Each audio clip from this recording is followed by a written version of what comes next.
a gente vê algumas coisas em que Deus já tem respondido a oração, mas a igreja só funciona à medida que o rebanho apresenta a igreja ao Senhor. Não é só a bênção de Deus, simplesmente, é a bênção de Deus. A bênção de Deus, ela requer intercessores. Intercessores que intercedem pelo pastor, pastor que intercede pela igreja, igreja que intercede uns pelos outros. Isso é igreja. E se nós não aprendermos isso, nós não teremos vitória na nossa vida, na nossa caminhada, na nossa vivência cristã.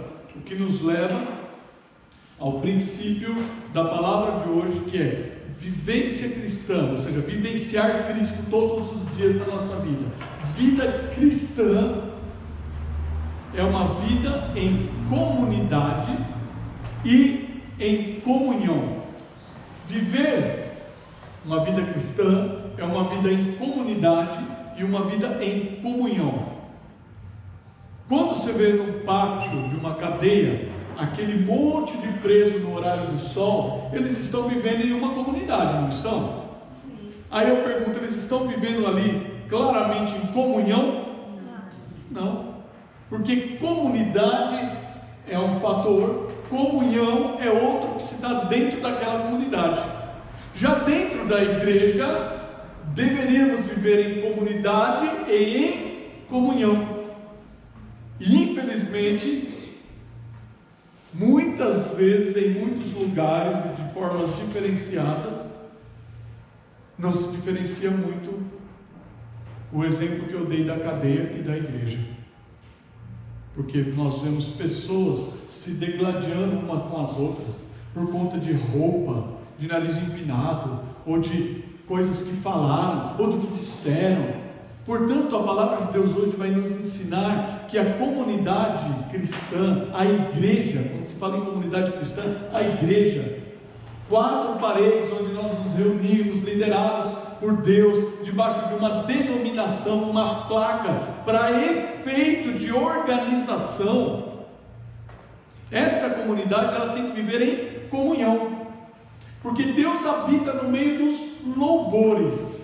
O Senhor está presente onde 2 ou 3 pessoas estão, lá está o Senhor Jesus operando. O Espírito Santo está disponível a todos que buscam, mas tudo isso só acontece, a presença de Deus, a presença do Espírito Santo, o mover das águas da nossa vida, à medida que nós damos lugar ao Espírito Santo.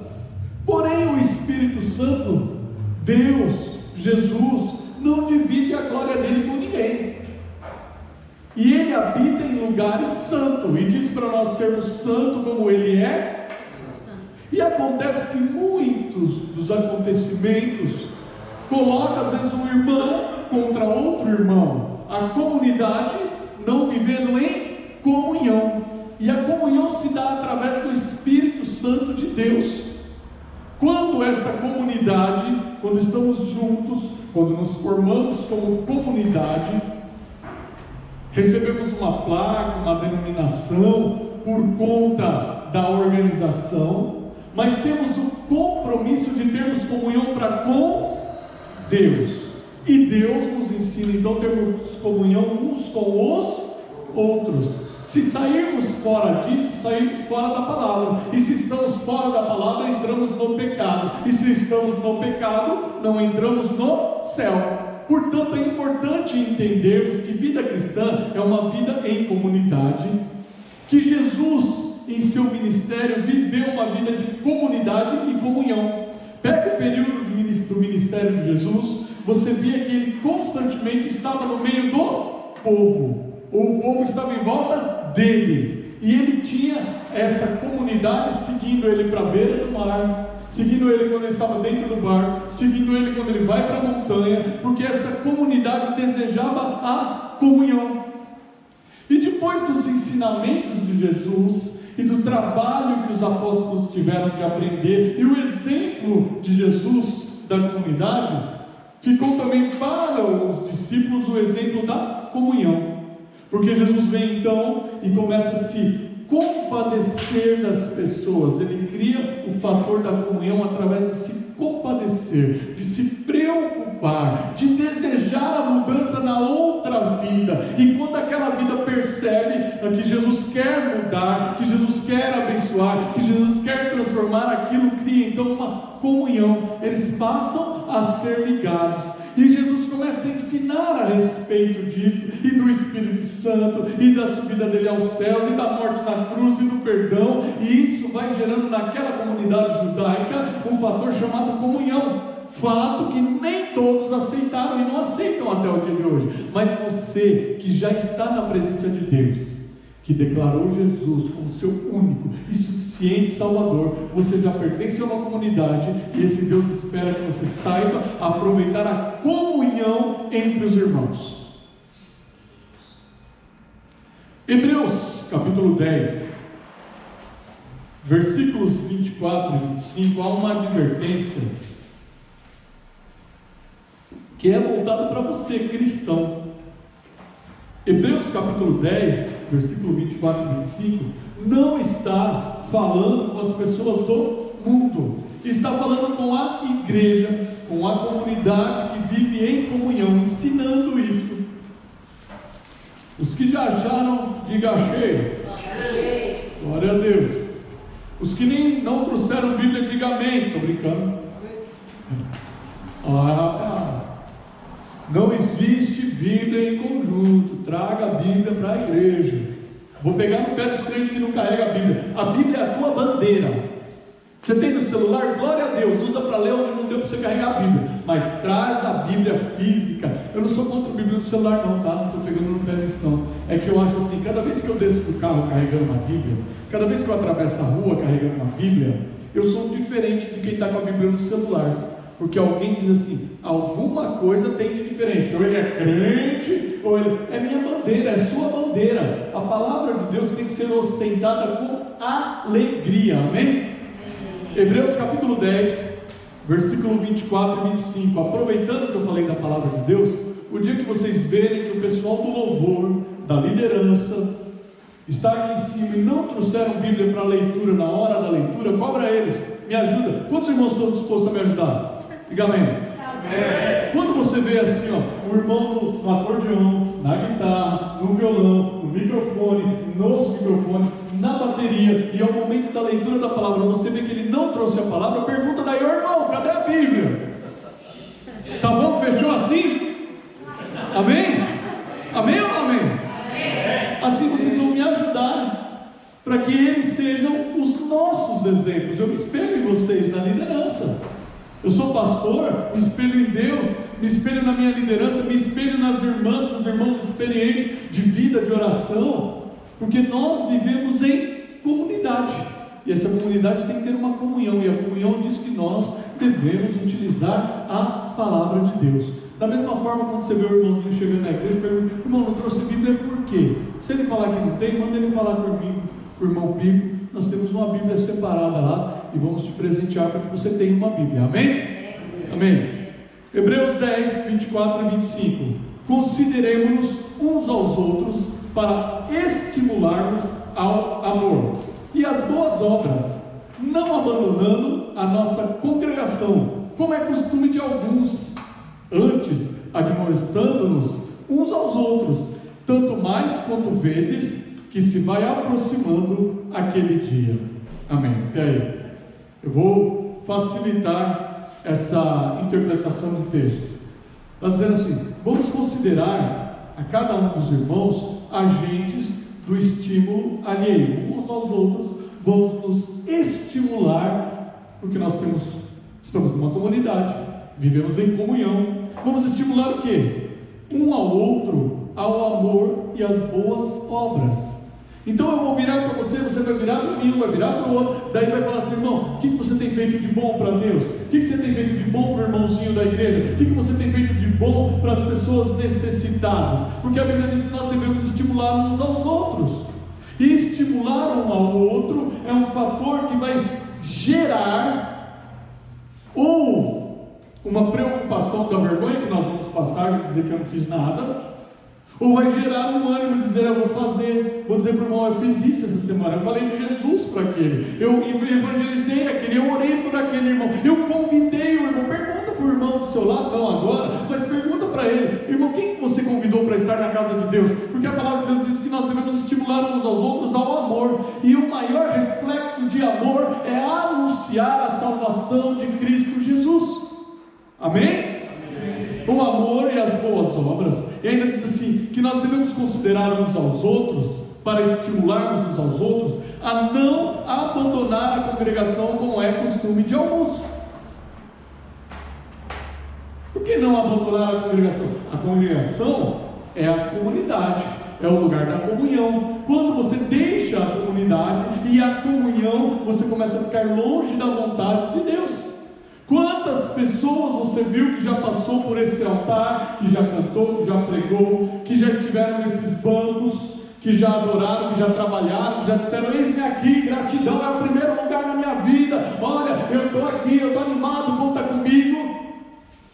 E pior, hoje não estão em comunhão, nem congregando em lugar nenhum.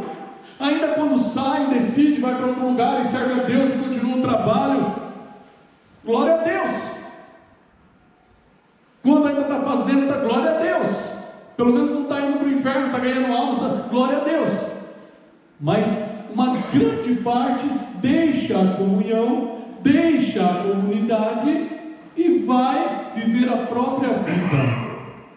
E sabe o que é pior? Por vezes deixou a comunhão porque nós não consideramos uns aos outros para estimularmos essa pessoa. Porque alguns dentre o chamado povo de Deus gosta de fofocar, de maldizer, de destacar aquilo que presta ou deixa de prestar nas pessoas. E estando em comunidade, a comunhão não tem que destacar aquilo que não presta. Deve-se considerar, estimular a pessoa ao amor, não a destacar o problema que ele tem ou que as pessoas têm, a roupa, o nariz empinado, a situação, porque ele é assim, eu me sinto assim, ou porque ela faz isso, eu me sinto. Meu irmão, você está aqui para, em comunhão e em comunidade, destacar a bênção de Deus sobre a vida das pessoas, de dizer assim, eu estou aqui para ser o teu abençoador. Quando vieram te falar aquilo que não vem de Deus, você fala, eu rejeito em nome de Jesus, não quero saber, eu estou disponível para orar por você, para te abençoar, para levar você a ser mais achegado um do outro. Se não é para causar comunhão, então está no plano satânico.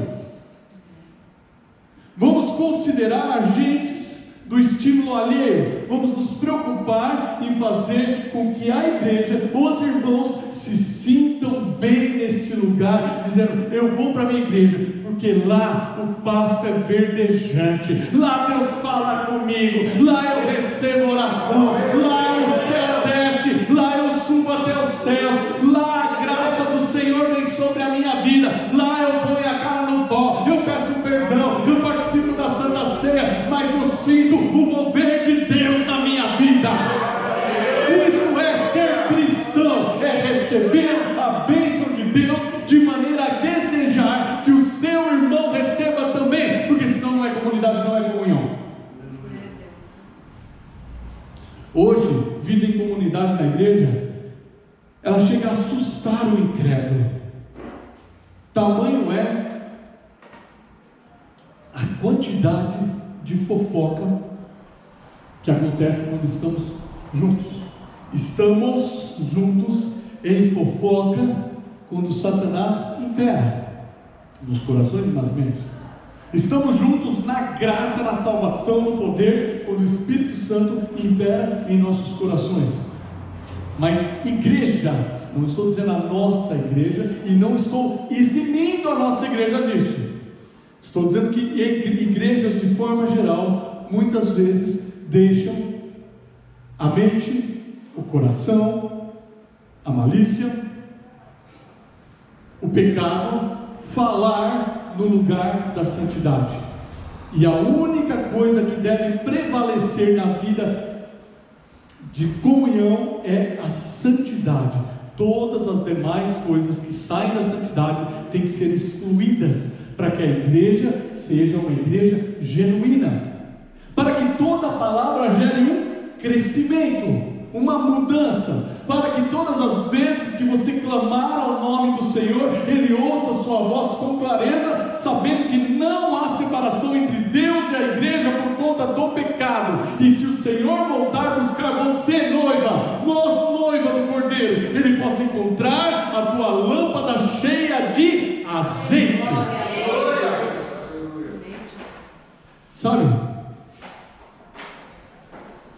A igreja sendo assustadora, ninguém quer vir, ninguém quer participar. O irmão que fala mal do outro, o irmão que quer destacar os pontos negativos do outro. Ah, porque o pastor, ah, porque a irmã, ah, porque o isso, ah, porque o louvor, ah, porque o diaconato, ah, porque aquela irmãzinha, ah, porque aquele irmão, a roupa. Se o irmão conta da viagem, ele é snob. Se não conta, ele é snob também. Não há o que se agrade às pessoas. Se o irmão vem bem vestido, ele é metido. Se ele vem mal vestido, ele é maltrapilho. Isso não é da nossa conta. O que é da nossa conta está lá dentro. Chama-se alma e espírito. É o sentimento do irmão e aquilo que vai voltar para Deus, a comunhão do irmão. Quando ele está bem vestido, glória a Deus, porque ele está bem vestido e Deus o prosperou e fez ele lindão. Quando ele está mal vestido, nós vamos nos preocupar. E se você tiver um terno, um paletó, uma calça, uma blusa de frio, algo diferente para abençoar a vida dele, abençoe, porque Deus está mostrando para você. Não é para você falar para o outro, mas é para você se transformar em um abençoador, porque a parte interna dele, o espírito e a alma estão com Deus, e não competem a gente julgar o sentimento ou o lado externo do ser humano, mas sim sermos abençoadores através de Cristo Jesus. Fato é que a gente não agrada todo mundo e ponto.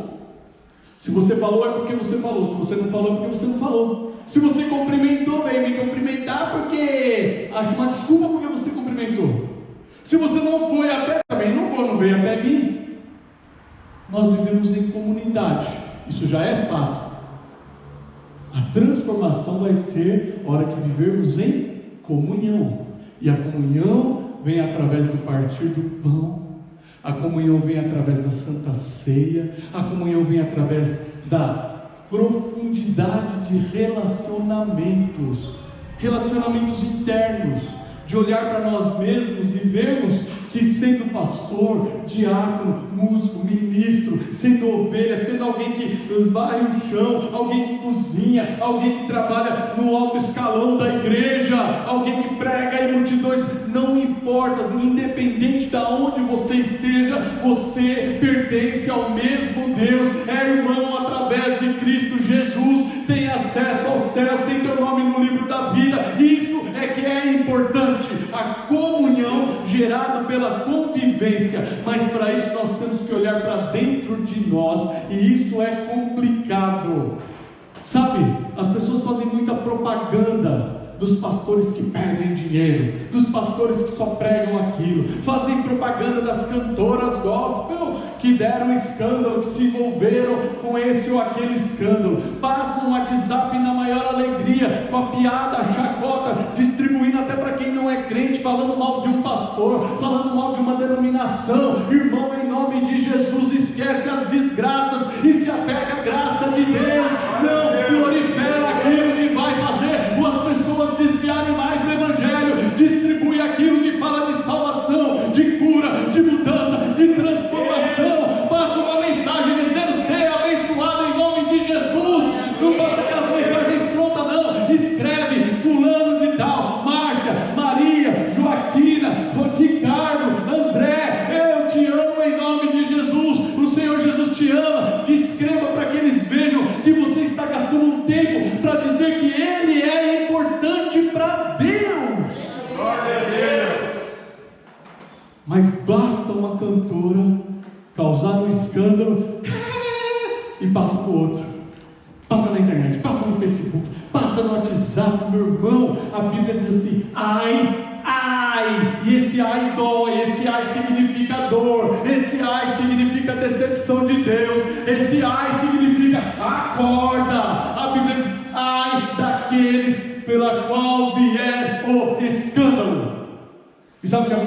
pensa, eu posso falar mal daquela denominação, daquele pastor, não é o meu.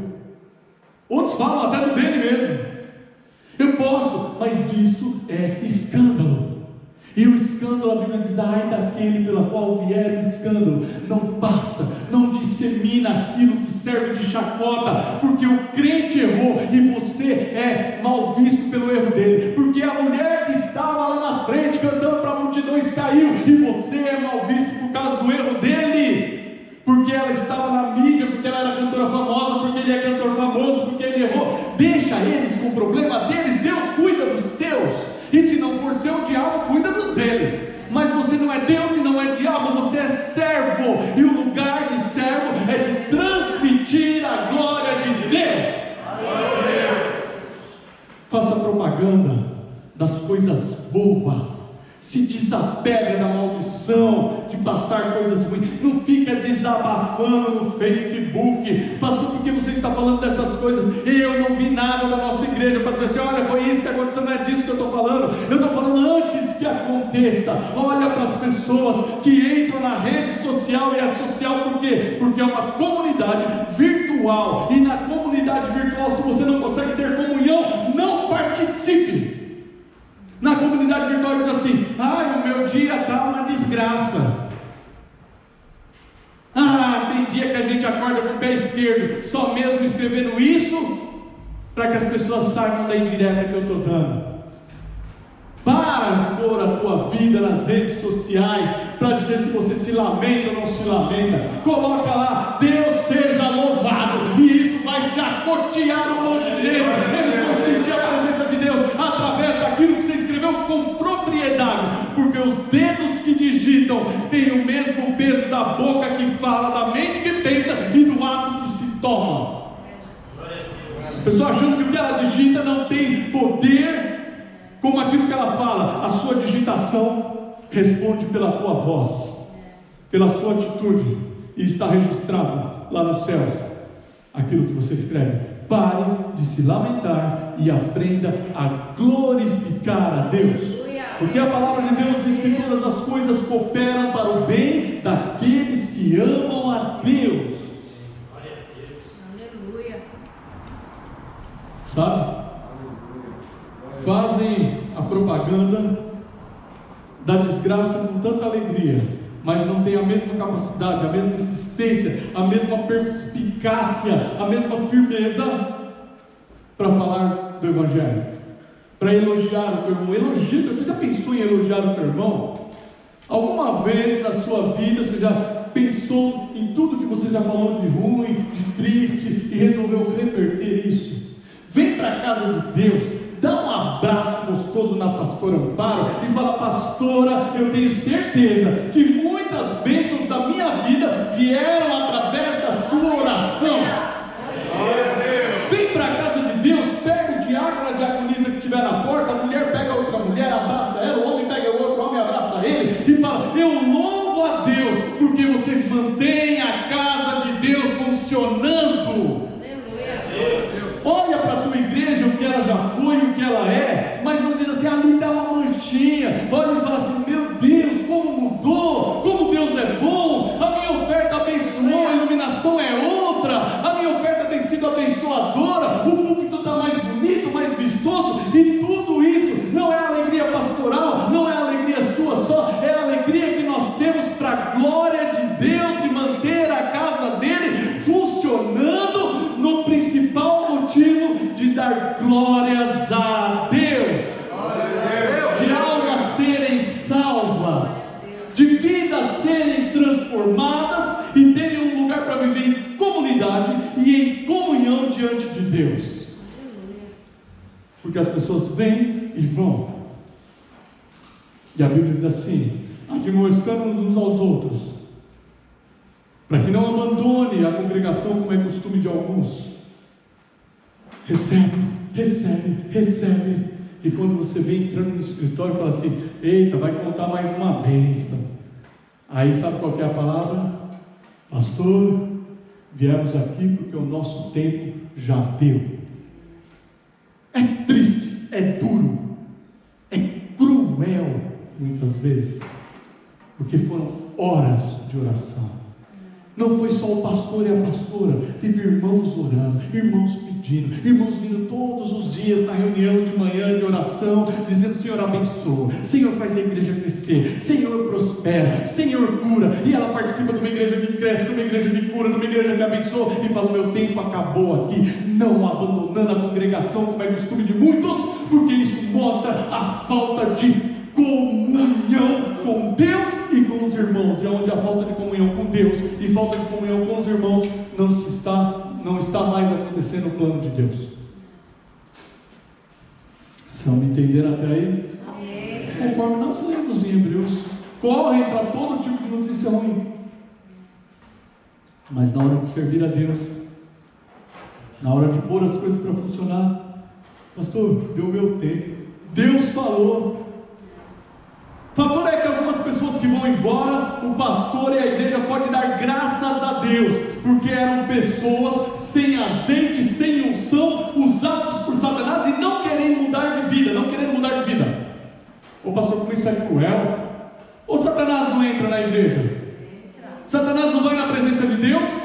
E os seus enviados muitas vezes também entra, senta, atrapalha o culto, faz fofoca, você começa, é Facebook, é WhatsApp, é telefonema, é pessoalmente, é visita, não serve para fazer uma visita de abençoador, mas de maldição é. Aí quando Deus tira, o pastor fala, graças a Deus, e a igreja pode glorificar quando o servo do diabo vai embora.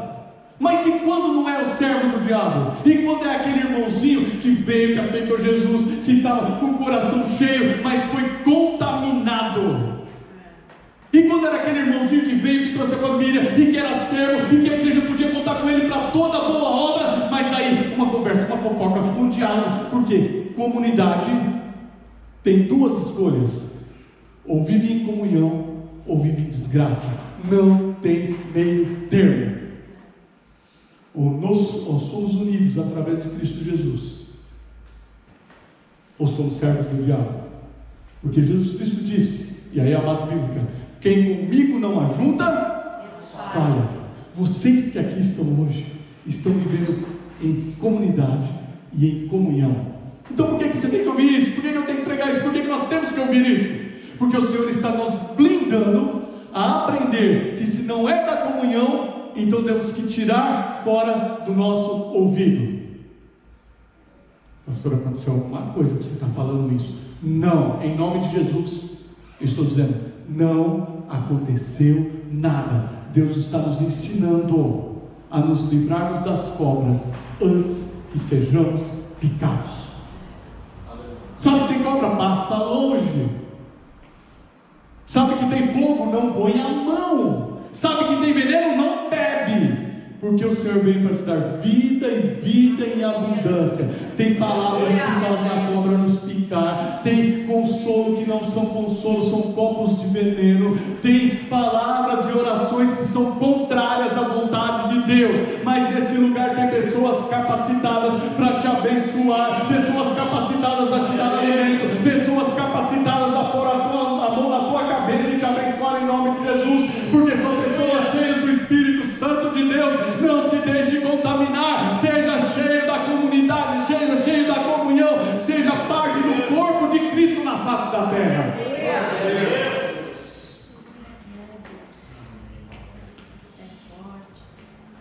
É forte. Não tenha medo de olhar para você e encontrar algo ruim. Não tenha medo. Mateus capítulo 7, versículo 3. É esse versículo. Juliana, coloca aquela figura, por favor. Mateus capítulo 7, versículo 3. Consegue identificar essa figura? Sim. Está falando a respeito do quê? Então alguém com voz muito forte se coloca de pé com a Bíblia na mão e leia esse versículo de forma bem audível, por favor. Por que vês tu o argueiro no olho de teu irmão, porém não reparas na trave que está no teu próprio? Ou como dirás a teu irmão, deixa-me tirar o argueiro do teu olho, quando tens a trave no teu. Amém. Meu irmão, você está vendo bem essa figura aí? O irmãozinho que está com o cisco ali é cristão. Aquele irmão do lado esquerdo também é cristão. Porque Deus não está falando isso para os incrédulos. Ele está ensinando que nós temos que definir em qual dessa posição nós estamos.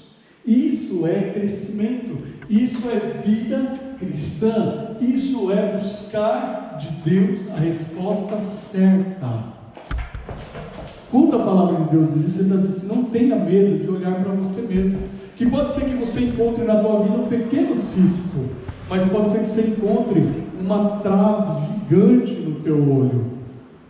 Quando você vai e critica, aquilo que está no teu olho vai crescendo. Quando você vai dar ouvidos às pessoas que dizem: não, estou falando por mal, isso não é fofoca, é porque falaram, é porque disseram. Ou quando você deixa o seu coração ser preenchido com as coisas que vêm de Satanás, se dizendo ser de Deus, você corre o risco de ficar assim. Olhe para dentro de você, reflita, busque respostas. Não tenha medo de se sentir culpado, porque quando o Espírito Santo mostra para você a culpa, ele te dá a oportunidade da reconciliação, ele te dá a oportunidade de voltar a sorrir através do perdão de Deus, ele te dá a oportunidade de começar novamente a ver as janelas do céu abertas sobre a tua vida. Tira aquela trave gigante e diz: Deus, eis-me aqui, eu me arrependo, me perdoa e enche-me. E ele vai dizer: você está em comunidade, mas você também está em comunhão. Receba a minha bênção. Aleluia.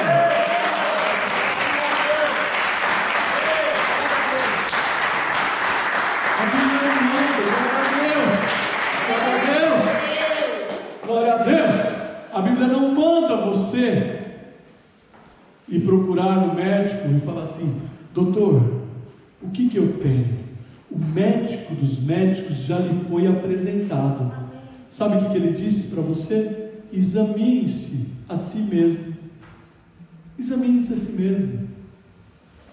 Porque quando cai um cisquinho no teu olho, constantemente, a primeira coisa que a pessoa faz é ir no espelho e fazer como? Assim, né? Vai lá e olha bem assim no espelho, e se for possível ela vai no cantinho e tenta tirar aquele cisco, e muitas vezes tem êxito nisso, não tem? Consegue tirar. Esfrega o olho e tira, examine-se a si mesmo, tira o cisco antes que ele inflame e vire uma trave.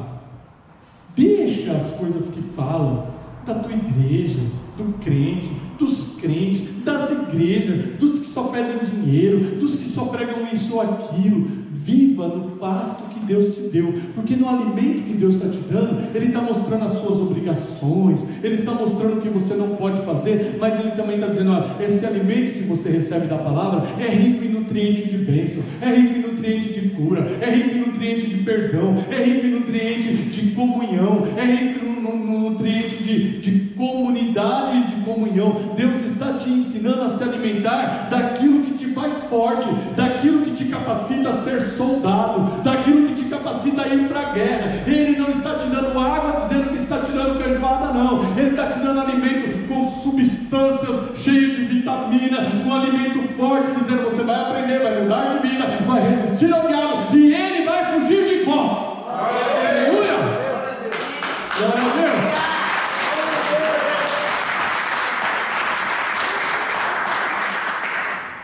Princípio básico de vida, de comunhão na comunidade, está lá em Levíticos capítulo 18, aliás capítulo 19, Levíticos capítulo 19, versículo 18, princípio básico de uma vida em comunidade, de uma vivência cristã, de conviver uns com os outros, sendo todos nós o exemplo de Cristo Jesus. Diz lá em Levíticos, Velho Testamento 19, 18: não te vingarás, nem guardarás ira contra os filhos do teu povo, mas amarás o teu próximo como a ti mesmo. Eu sou o... Veja, mais uma vez, Deus não está falando com os ímpios. Não te vingarás e nem guardarás ira contra os filhos do teu... Somos nós, os filhos do povo de Deus somos nós. E a palavra de Deus está falando que você não tem que guardar ira e nem se vingar. Mas o tempo vai passando e a mágoa vai ficando e o perdão não acontece, e nós começamos a ter asco das pessoas. Lá vem o irmãozinho de novo, lá vem ela de novo, lá vem ele de novo.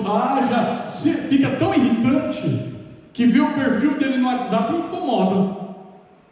Que alguém citar o nome dele ou dela incomoda. Por quê? Porque foi dando lugar à mágoa, assim como ela se vira depois em ira, assim como ela também fica guardada. E aí vem aquela coisa: quando pisar na bola, eu vou descer o rei. A hora que eu tiver a oportunidade, eu vou falar mesmo. Sabe o que é isso? Vingança. Deus condena. Deus condena. A Bíblia diz: não te vingarás nem guardarás ira. Mas daí Jesus vem lá no Novo Testamento e diz que essa ideia é a ideia correta. Ele não anula nada, não. Ele vem no Novo Testamento e reforça isso. Lá em Mateus capítulo 22, eu vou ler para você.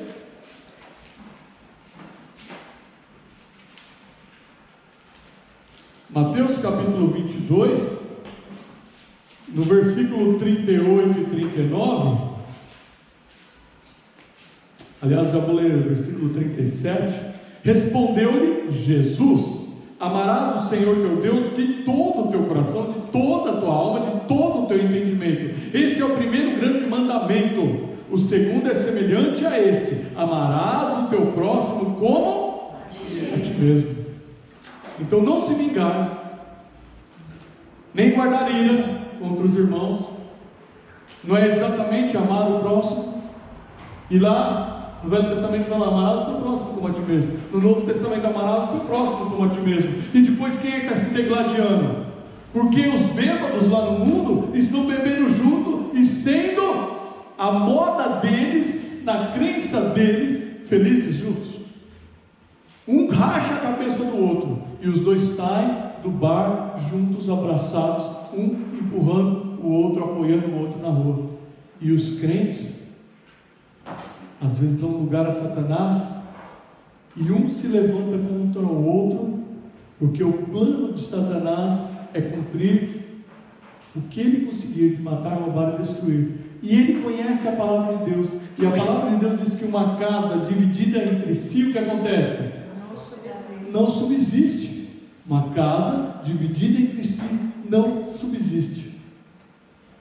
Aí os amigos do futebol, que bebem junto, que jogam junto, que falam palavrão junto, que vão para as casas de prostituição junto, são mais amigos que alguns que se reúnem juntos, estão juntos, se reúnem para adorar a Deus. Há um disparate nisso? Não há. Igreja tal falando mal de igreja tal. Pastor vindo a público para falar mal do outro pastor. Meu irmão, a única coisa que tem que te prender a Deus e a igreja é a palavra de Deus. Se a tua igreja, essa igreja, esse pastor estiver pregando fora desta palavra, corre para uma igreja que esteja pregando a palavra. Mas eu tenho a consciência de que eu tenho pregado, que as pessoas debaixo da mão de Deus nesse lugar têm pregado a palavra genuína de Deus. Não deixe que as más línguas venham corromper o ensinamento que Deus tem te dado nesse lugar. O pasto é puro, é verdejante e é cheio de vitamina, e tem sempre alguém para dizer assim: está meio seca essa grama, hein? Nossa, dá a impressão que não está muito legal. Não está legal nos olhos dele. Os seus olhos estão vendo a mão de Deus abençoando o teu alimento. Amém. Glória a Deus. Sabe, o diabo é inimigo dos bons relacionamentos. O diabo é inimigo do bom relacionamento entre homem e mulher. O diabo é inimigo do bom relacionamento entre irmãos na casa de Deus. Sabe por quê? Porque isso, o bom relacionamento, reflete a presença de Deus naquele lugar. Os irmãos que se amam refletem a glória de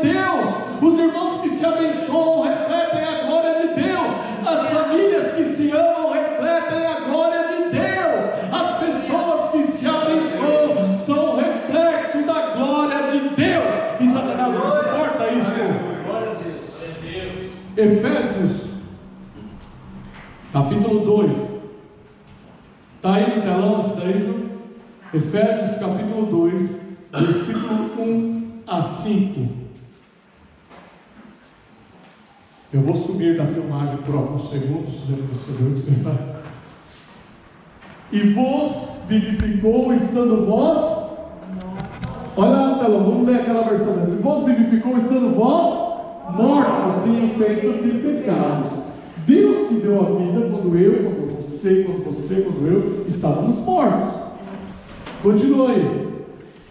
E que noutro tempo andasse segundo o curso deste mundo, conforme o mundo guiava as pessoas. O mundo já do maligno, e andávamos segundo o curso do mundo. É para as drogas, é para o vício, é para ser maldizente, é para fazer coisa errada, é para não fazer nada, não ir para a igreja, não servir a Deus, não fazer nada mesmo, nem para o mundo nem para Deus. Não, eu sou um cara bom, mas não serve a Deus, não é bom. E vivia nessa situação, nesse mundo, segundo o príncipe das potestades do ar e do espírito que agora opera nos filhos da desobediência. Quem é o espírito que opera nos filhos da desobediência? Quem é? Gente, vocês estão com medo de falar essa palavra? Maior é Jesus que está em nós. Quem que é aquele que opera nas pessoas fazendo eles desobedecerem? Diabo. Não tenha medo de falar esse nome desde que você compreenda o poder de Deus para derrotar Satanás. E ainda diz que ele opera nos filhos da desobediência. Continua aí. Entre os quais todos nós antes andávamos. Sabe o que é isso? Para a gente não se sentir mais que os outros. O Senhor diz, nós também andávamos nessa operação maligna aí. Nós também estávamos inseridos no pecado. Todos pecaram e destituídos foram da glória de Deus. Mas ainda diz, antes andávamos nos desejos da nossa carne, ou seja, era só naquilo que o diabo fazia pecar? Era só o diabo culpado? Muitas vezes é a nossa carne, fazendo a vontade e dos. Está vendo aí, ó? O diabo é o culpado de um monte de coisa, mas muitos dos pecados horríveis, cabeludos, problemáticos, é culpa tua, é culpa minha, é culpa da carne, é culpa do pensamento, é culpa de ficar dando lugar ao diabo, através daquilo que ele sabe que dá prazer, ou que dá satisfação. Pessoas sentem satisfação em drogas, em bebidas, em sexo fora do casamento. Pessoas sentem satisfação em mentira, em fofoca. Fofoca dá prazer ou não dá? Sim ou não? Vicia, sim ou não? E a culpa é só do diabo? A culpa é do crente que dá lugar ao diabo. Mas é ele que abre a porteira para Satanás entrar. Tem gente que o diabo deve ter até medo. Porque pecado, o perigo é o diabo ficar endemoniado da pessoa. E Satanás fala assim, eu não preciso de concorrente, não preciso trabalhar. Esse crente já trabalha para mim. É ou não é, irmão? O diabo não quer ficar sozinho com um crente nessa encruzilhada, não. Misericórdia, irmão. E aí diz assim, e dos pensamentos que éramos por natureza filhos da ira, como os outros também.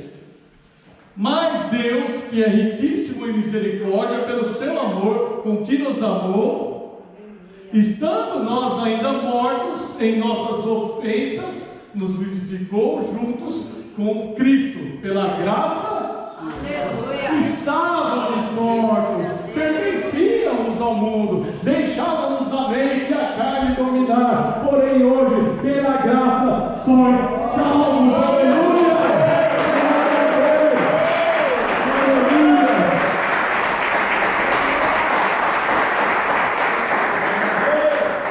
Irmão, você foi salvo pela graça. Aleluia! Não deixa o desgraçado do inimigo roubar tua bênção, não.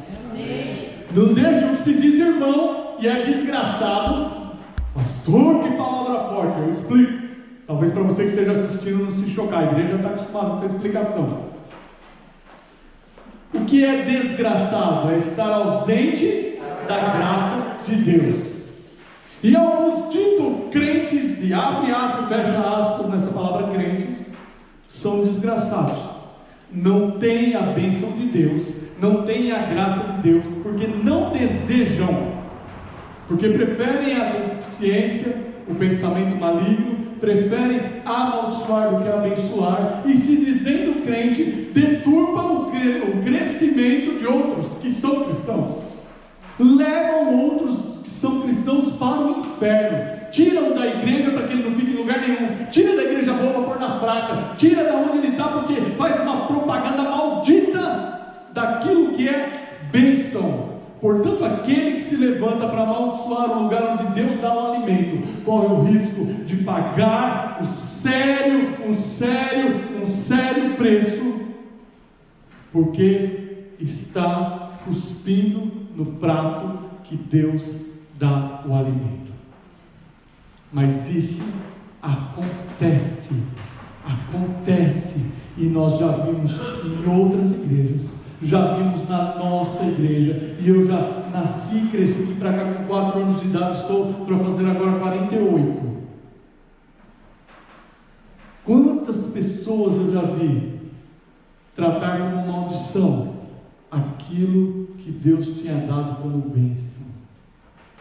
Quantos eu já vi que partiram sem Jesus nessa jornada, que saíram do abençoador, do lugar abençoado, para viver vida de miséria na mão de Satanás? O plano de Deus diz que Ele está com as mãos estendidas para abençoar. E o plano de Satanás foi explicado por esse Deus, dizendo que é matar, roubar e destruir. A oferta de Deus é escolha a bênção para que vivas. Mas a oferta de Satanás é: vem para mim ser amaldiçoado. E algumas pessoas, sabendo disso, deixam o abençoador. Cuidado com aquilo que você ouve, cuidado com aquilo que você assiste, cuidado com quem você deixa pôr a mão na tua cabeça, cuidado com os lugares que você frequenta. Tenha certeza que ali é um homem ou uma mulher de Deus, que o lugar é um lugar onde Deus habita, porque você pode estar entrando numa cilada. Deus te dá alimento, e alimento puro, e manda você escolher a santidade.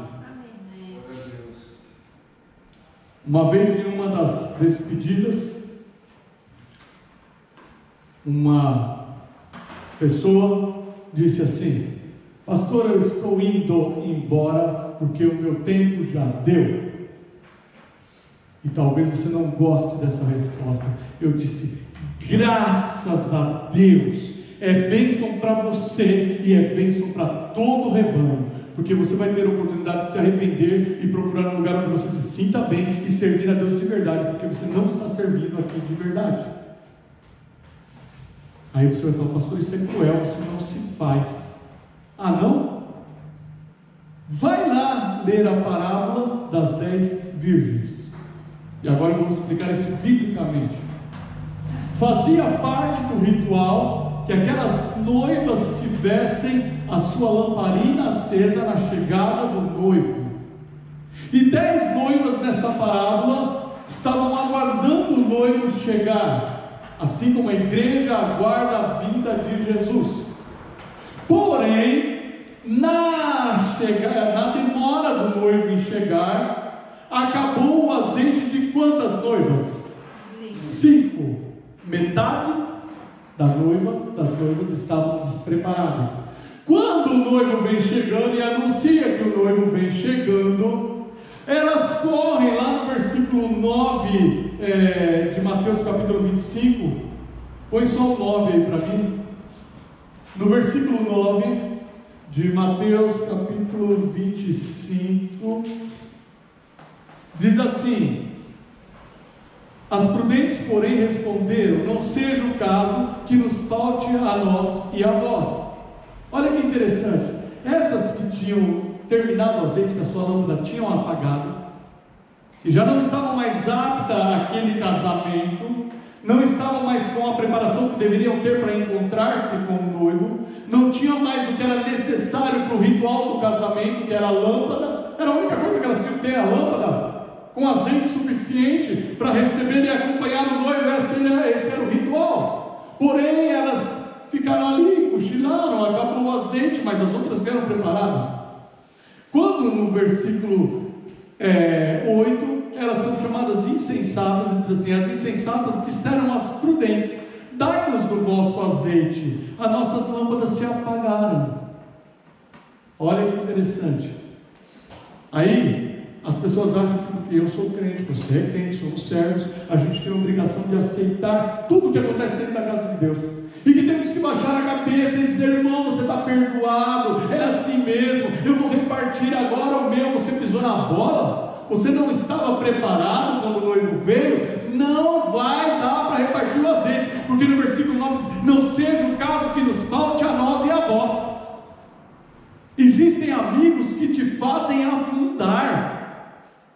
Mantenha o relacionamento, desde que isso não te faça ir para o inferno. Não, mas a gente tem que apoiar essa pessoa, tem que trazer ela para a casa de Deus de todo jeito. Ela não quer ter a lâmpada dela acesa, ela não põe óleo sobre a cabeça, ela não ora, ela não aceita correção, ela não quer ser cheia do Espírito Santo, ela só serve para trazer divisão, ela só serve para fofocar, ela só serve para criticar. E quando ela vier pedindo azeite, a palavra de Deus fala: não seja o caso que falta para você e para mim.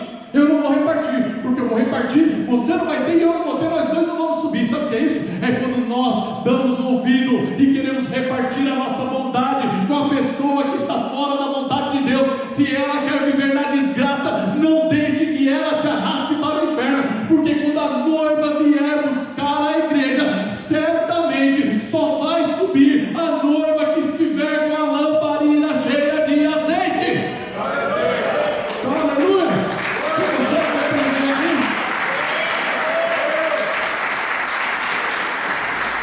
Não é maldade, não é erro. Existem pessoas que são cortadas por Deus porque elas não são frutíferas. E as oportunidades que são dadas, Jesus passa, olha, não está dando nada, corta e lança no fogo.